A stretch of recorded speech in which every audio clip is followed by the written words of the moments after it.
Halo, Assalamualaikum warahmatullahi wabarakatuh. Jadi pada hari ini kita akan membahas materi tentang budaya literasi di sekolah. Oke. Apa kata Duta Baca Indonesia ya pada saat ini? Duta Baca kita itu masih Naswa Shihab ya. Oke.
Nah, setelah kita menyimak video apa yang dikatakan oleh Najwa Shihab mengenai baca ya, budaya baca di Indonesia, di Eropa, tadi dibandingkan juga dengan Eropa, dengan Jepang ya, bahwa Indonesia itu tidak ada apa-apanya. Maka kita tidak heran kenapa sih bangsa kita itu tidak semaju mereka gitu ya.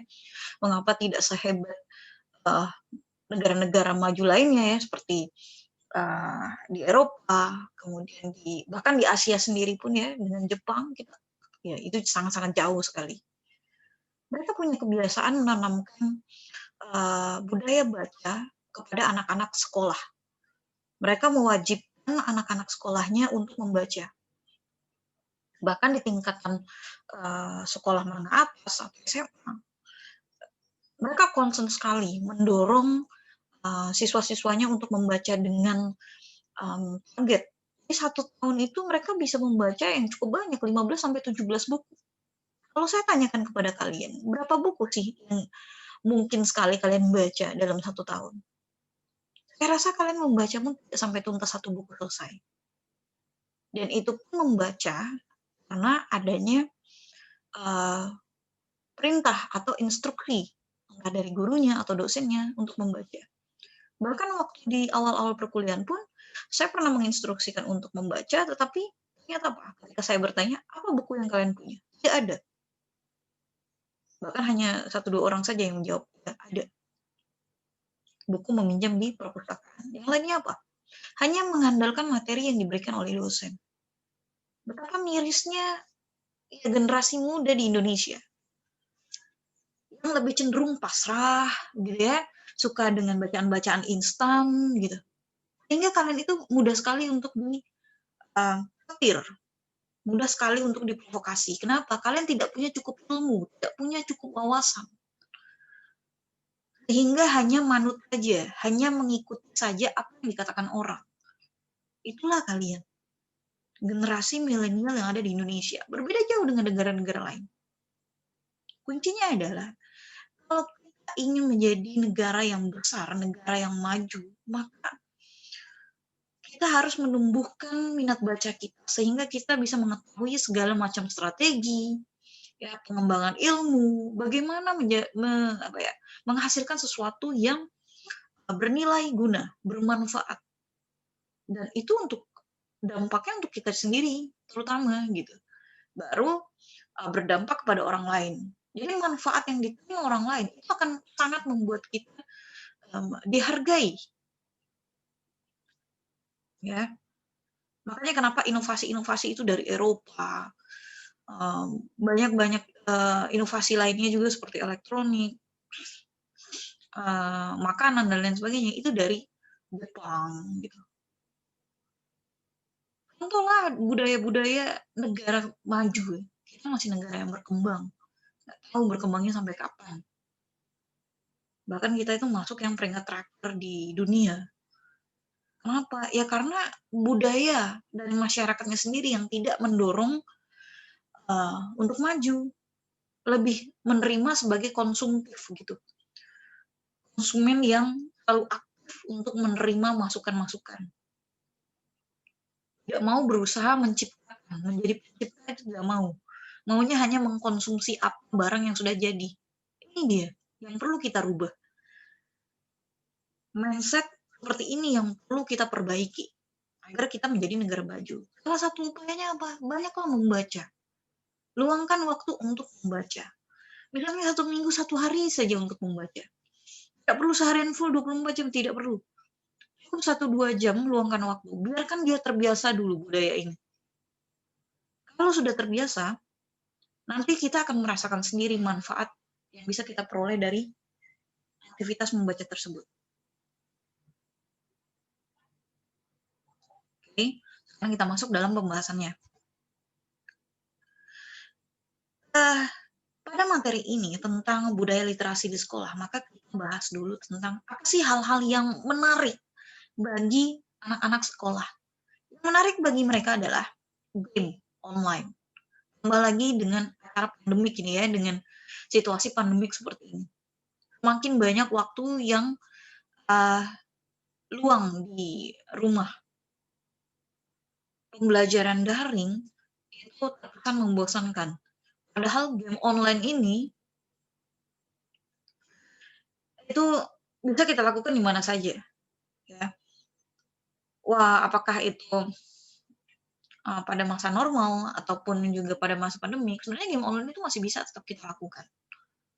Hanya saja entah kenapa dia itu lebih menarik dibandingkan aktivitas membaca. Mungkin karena ada interaksi ya antara kalian, jadi ada emosi yang dimainkan saat apa, bermain game.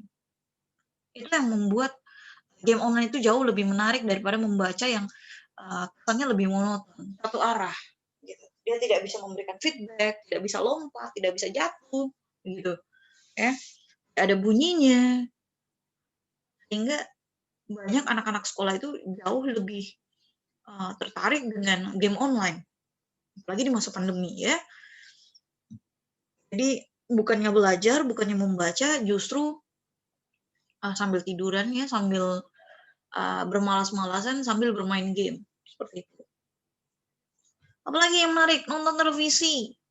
Entah berapa jam waktu yang kalian, habiskan hanya untuk menonton televisi di rumah selama pandemi ini. Ini juga miris gitu ya. Tapi ini jauh lebih menarik. Kenapa? Karena ada gerakan di televisi, artinya ada gambar-gambar hidup gitu ya, kemudian ada informasi-informasi yang ringan yang bisa disimak, sehingga, eee, secara visual ini jauh lebih menarik dibandingkan membaca, bagi anak sekolah. Kemudian mengunggah status di medsos, apalagi yang ini nggak bisa lepas dari aktivitas kalian, ya. Anak-anak itu suka sekali punya handphone, sekarang kan pembelajaran daring, jadi hampir rata-rata itu punya gadget masing-masing. Bukannya digunakan untuk mencari literatur ya, untuk mengakses perpustakaan digital, tapi malah mengunggah status di medsos. Jadi kegiatan membacanya itu bukan membaca buku, membaca hal-hal yang bermanfaat, tapi membaca pergunjingan, pembulian, seperti itu. Hal-hal yang tidak penting justru kita nikmati. Nah, ini juga menjadi hal yang menarik bagi anak sekolah. Chatting-an, entah berapa lama, berjam-jam, butuh berapa waktu lama kalian itu untuk melakukan chatting-an. Dan yang menurut kalian bahwa chatting-an itu jauh lebih bermanfaat daripada membaca. Sehingga waktu, yang dipergunakan untuk chatting-an itu melebihi dari waktu membaca. Bisa 1 harian, tahan ya, mengetikkan sesuatu, membaca status-status, kemudian membaca komen-komen yang lainnya, gitu. Itu jauh lebih menarik dan kalian bisa tahan berjam-jam, itu yang luar biasa. Yang perlu kalian ketahui adalah membaca maupun menulis, ya, itu adalah bagian dari literasi, di mana ini adalah aktivitas penting sebenarnya dalam hidup. Jadi sejak dini, sejak usia sekolah inilah, jadi pada waktu kalian masih sekolah dasar, SMP sampai SMA, harus dipupukkan dengan kegiatan membaca dan menulis. Nah, kemampuan literasi ini akan mempengaruhi tingkat keberhasilan, baik di sekolah maupun nanti kalian hidup di masyarakat. Jadi ketika kalian masih di perkuliahan sekarang pun, ini adalah masih dalam posisi pendidikan, kalian masih mengenyam pendidikan. Sehingga ayo giatkan namanya kegiatan literasi, baik membaca maupun menulis.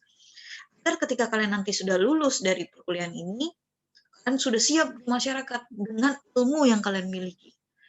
Ya, jadi akan sangat mudah bagi kalian menemukan pekerjaan, ya, menjadi orang yang berhasil di masyarakat, dan tentu saja ini akan membanggakan buat diri kalian dan keluarga.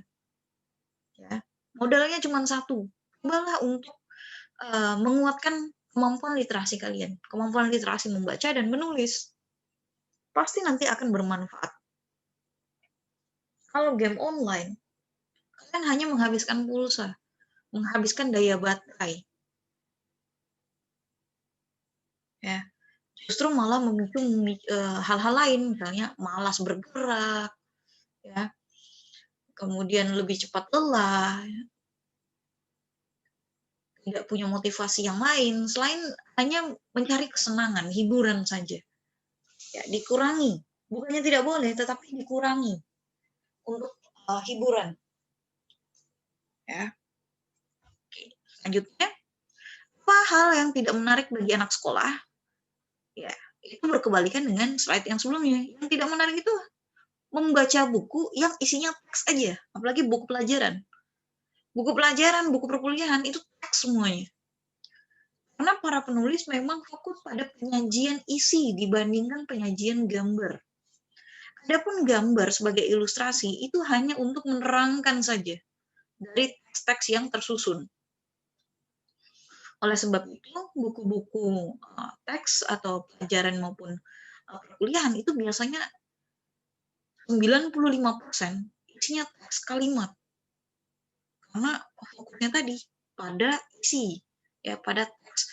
Apa sih yang ingin dipaparkan tentang objek pada judul, itu yang lebih banyak. Kemudian buku disajikan dalam bahasa asing, ini jauh lebih miris lagi. Ketika buku itu tersaji dalam bahasa asing, ya, dalam bahasa Inggris, ataupun yang lainnya, itu semakin tidak dilirik oleh anak-anak. Ya. Justru sebenarnya ini adalah tantangan. Ketika itu tersedia dalam bahasa asing, bagaimana caranya kita meningkatkan kemampuan berbahasa kita? Kita buka kamus, kita lihat meaningnya seperti apa. Ini akan menambah kosakata kalian dalam berbahasa. Ya, tergantung lagi. Kalian harus bisa memotivasi diri kalian untuk menjadi orang yang berhasil. Jangan pasrah dalam keadaan. Kalau kalian ingin menjadi orang yang sukses, maka mulailah dari saat ini. Tidak ada kata terlambat untuk menjadi orang yang sukses. Jangan sampai kalian menyesal di masa tua. Saya nggak bisa apa-apa. Jangan sampai. Yang ketiga adalah isi buku yang banyak. Belum dibuka saja isinya, baru melihat tampilan fisiknya yang tebal, itu sudah nggak dilirik juga. Kalau bisa cari yang setipis-tipis mungkin. Itu sebabnya kenapa karakteristik dari generasi milenial ini suka dengan membaca instan, membaca yang di internet. Karena hanya sekilas, satu halaman web, seperti itu.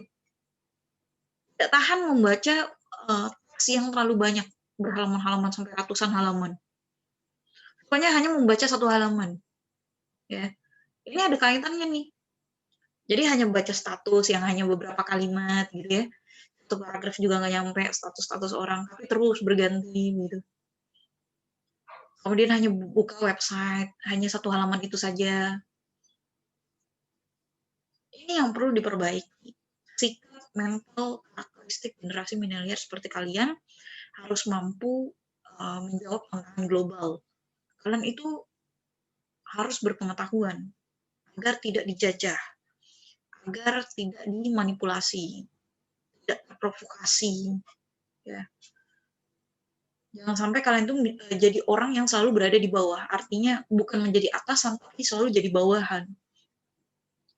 Semua orang tua itu pasti punya harapan bahwa anaknya itu bisa menjadi orang yang sukses. Ya. Sehingga mari kita mulai bersama memotivasi diri kita untuk menjadi orang yang berguna. Salah satunya dengan cara membaca. Kalian punya wawasan yang luas, maka kalian bisa banyak memberikan manfaat kepada orang lain. Seperti itu. Lanjut. Bagaimana tentang masyarakat Indonesia? Nah, faktanya masyarakat Indonesia itu belum menjadikan kegiatan membaca sebagai sumber utama untuk mendapatkan informasi. Ini fakta. Padahal ini ya, saat ini saya menjelaskan kepada kalian tentang budaya literasi di sekolah. Ini bukan hasil dari pikiran saya, ya, bukan hasil pikiran saya murni. Saya kemudian mengarang-arang kalimat-kalimat yang saya cantumkan di setiap slide. Tidak. Saya membaca terlebih dahulu. Membaca buku, membaca jurnal. Kemudian saya menuangkannya di sini. Saya membaca website, ya, data statistik, seperti itu. Sehingga saya bisa memaparkan data-data. Jadi untuk membangun satu konten slide materi, itu saya banyak membaca. Entah itu jurnal, buku, ya, kemudian website pemerintahan, ya, BPS, surat kabar, dan lainnya. Untuk membangun satu konten. Jadi dengan memaparkan ini kepada kalian, sebenarnya dan itu sangat beruntung. Karena kalian tidak perlu membaca banyak buku, tapi sudah dipaparkan, sudah disajikan oleh saya. Nah, sama halnya ketika kita mengikuti sebuah webinar ya, di pertemuan sebelumnya kalian sudah saya minta untuk mengikuti sebuah webinar ya tentang bagaimana meningkatkan budaya membaca di kalangan keluarga di kalangan keluarga. Jadi para narasumber yang memaparkan materi itu sudah banyak membaca buku, kajian, penelitian dan lain sebagainya. Kemudian dirangkumlah dalam satu slide tersebut, kemudian dipaparkan selama lebih kurang 2 jam, ya. Berarti setara dengan berpuluh-puluh buku, membaca berpuluh-puluh buku, dengarkan webinar itu hanya 2 jam. Itu setara. Menyimak webinar 2 jam dengan membaca berpuluh-puluh buku. Jadi sangat rugi jika kalian itu tidak mengikuti webinar-webinar, kemudian penjelasan materi seperti ini. Karena sebenarnya kalian sedang menghemat waktu. Nah, informasi yang disampaikan itu ditelaah menjadi pengetahuan kalian. Itu akan bermanfaat. Nah, orang Indonesia ini tidak melakukan hal itu. Bahkan untuk mengikuti webinar saja mereka malas. Lebih suka dengan game online. Jadi, mari ubah diri kita untuk masa depan yang lebih baik. Oke? Nah, data yang saya ambil dari Badan Pusat Statistik pada tahun 2012 ya, menunjukkan 91,58% ya, penduduk Indonesia yang berusia 10 tahun ke atas lebih suka menonton televisi dan hanya sekitar 17,58% yang gemar membaca buku, surat kabar maupun majalah. Sedikit sekali yang mau gitu ya. Saya tidak tahu. Satu di antara kalian mungkin ada yang masih suka membaca surat kabar, majalah ataupun buku. Itu sangat bersyukur. Kalian masuk dalam golongan 17,58% ini. Setidaknya kalian punya motivasi untuk maju. Membekali diri kalian dengan pengetahuan, bukan membekali diri kalian dengan emosi bermain game. Ya. Berikutnya, kita bicara fakta tentang minat baca. Ini data dari BPS 2016. Tingkat presentase siswa membaca buku. 1. Provinsi Kepulauan Riau, 94,01%. Lihat ya, Sumatera, tepatnya di Riau, itu punya presentasi membaca siswanya itu tinggi sekali. Rata-rata anak sekolah di Riau itu kualitasnya baik dalam menambah pengetahuan mereka. Mereka suka sekali membaca. Bahkan di Riau itu ada perpustakaan yang megah, yang besar. Ya. Karena memang pemerintahnya mensupport gitu ya untuk warganya membaca. Jadi menyediakan perpustakaan yang cukup megah. Yang kedua adalah Provinsi DKI Jakarta. Nah, ini gudangnya nih. Segala macam penerbit ada di Jakarta. Segala macam toko buku ada di sana. Bahkan beratus-ratus perpustakaan itu ada di Jakarta. Maka udah wajar sekali ya kalau siswanya itu banyak membaca buku. Ya. Tapi jangan menyerah dengan keadaan. Walaupun kita berada di Kalimantan, jangan menyerah dengan anak Riau dan anak DKI Jakarta. Apalagi saat ini banyak perpustakaan itu yang sudah go digital. Kita bisa mengakses berbagai macam bacaan. Kalau kalian beli sendiri di Gramedia, di toko buku, itu mahal harganya. Mari kita manfaatkan perpustakaan untuk mendapatkan pengetahuan yang gratis. Yang ketiga adalah Provinsi Bali, 92,44%. Siswanya itu tinggi minat bacanya. Dan yang terakhir adalah Provinsi DI, Daerah Istimewa Yogyakarta, itu 91%. Jangan kalah sama 4 kota ini. Mari kita bangun Kalimantan Barat yang berbudaya. Ya, kalian nanti adalah agen-agen perubahan yang akan membantu masyarakat di Kalimantan Barat ini menjadi cerdas. Saya punya mimpi suatu hari nanti Kalimantan Barat juga bisa masuk dalam ranking ini, gitu. Jangan kita selalu yang terbawah. Bahkan Kalimantan Barat ini adalah peringkat terakhir di Kalimantan. Peringkat pertama itu Kalimantan Timur. Ya. Nah, gimana caranya kita bisa menang lah dari Kalimantan Timur. Jadi peringkat pertama di Kalimantan. Oke, sekarang kita masuk kepada bicara fakta minat baca masih 2016 ya, bagaimana peringkat presentasi siswa membaca surat kabar dan majalah. Ternyata siswa-siswa di Yogyakarta itu besar minatnya dalam membaca surat kabar atau koran gitu ya dan majalah. Karena mereka punya budaya di setiap lingkungan komplek atau lingkungan desa mereka, ya di wilayah tempat tinggal mereka itu masih ada yang namanya mading, majalah dinding. Jadi mereka punya akses untuk membaca koran-koran di sana. Jadi ketua RT-nya itu membeli koran kemudian menempelkannya di mading-mading desa-desa mereka atau di wilayah komplekan perumahan mereka. Budayanya bagus sekali.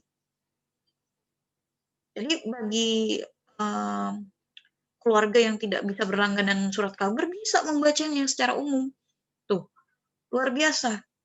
Ya, bagaimana mereka punya upaya untuk meningkatkan pengetahuan warganya. Yang kedua adalah Kalimantan Utara. Kalian bayangkan, ini provinsi baru loh, tapi sudah berani melangkahi kita. Kalimantan Barat sudah lama, tetapi warganya, aduh, nongkrong semua di warung kopi. Parah. Bukannya membaca, tapi berketinggan ria. Bertutur, budaya tuturnya lebih banyak daripada budaya bacanya. Ini yang perlu kita perbaiki, ya, dari sisi budaya. Yang ketiga adalah DKI Jakarta. Dan sekarang kita masuk fakta lainnya.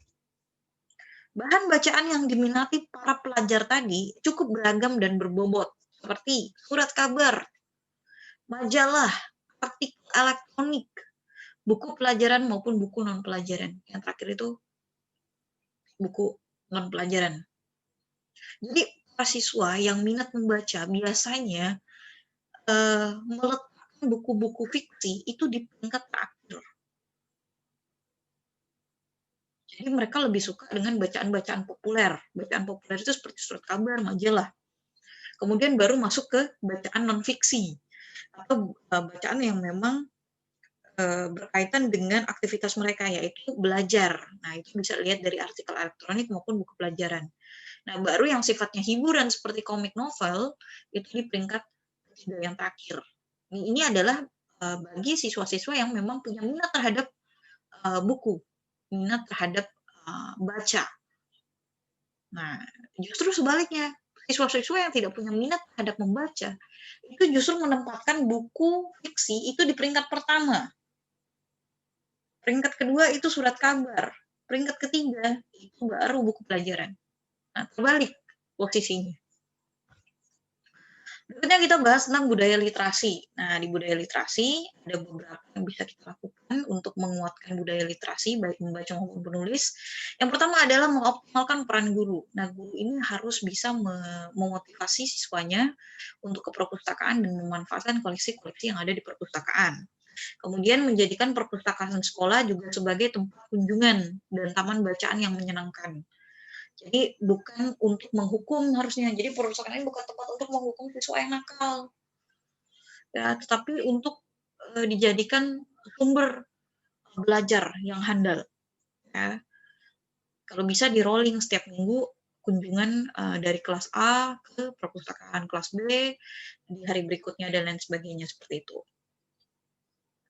Kemudian mengadakan program literasi rutin, ya, bisa dengan perlombaan, ya, perlombaan baca puisi, lomba meresensi buku, kemudian lomba membuat cerpen dan lain sebagainya. Banyak perlombaan yang bisa kita lakukan untuk meningkatkan program literasi, ya, secara rutin.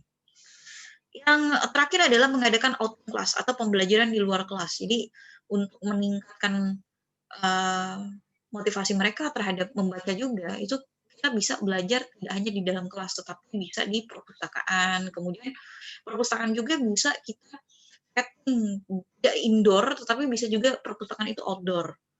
Nah, itu tergantung kreativitas dari pustakawannya sendiri, bagaimana bernegosiasi dengan kepala sekolah ya, agar bisa menciptakan perpustakaan yang menarik bagi siswa.